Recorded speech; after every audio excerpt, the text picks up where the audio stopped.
সম্মানিত sir madam, অনেকদিন পর আপনাদের সামনে আবার আসলাম।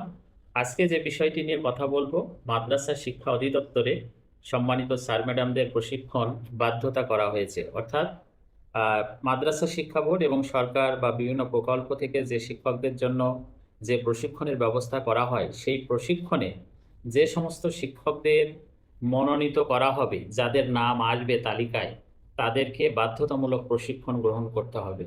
এই প্রশিক্ষণ গ্রহণের ফলে কি হবে? শিক্ষকদের পেশাগত উন্নয়নের যে দক্ষতা বৃদ্ধি পাবে এবং কি হবে? পাঠদানের ক্ষেত্রে শিক্ষকরা সুন্দরভাবে শিক্ষার্থীদের পাঠদানের যে দক্ষতা, সেই দক্ষতা কিন্তু সেখান থেকে বাড়াতে পারবে। সেই লক্ষ্যে এখন সরকার বাধ্যতামূলকভাবে মাদ্রাসা শিক্ষা বোর্ডের অধীনে যে সমস্ত স্যার ম্যাডামরা আছেন, তাদের প্রশিক্ষণ নিতে বাধ্য করার লক্ষ্যেই মূলত এই বিজ্ঞপ্তি প্রকাশ করেছে।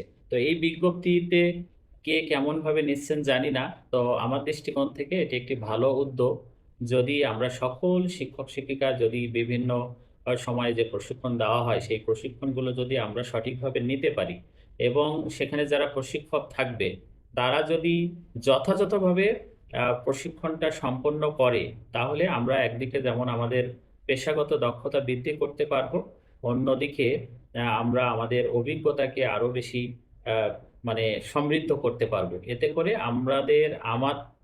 এতে করে আমাদের এবং আমাদের প্রতিষ্ঠানের শিক্ষার্থীদের ক্ষেত্রে উভয় ক্ষেত্রেই কিন্তু লাভবান হব।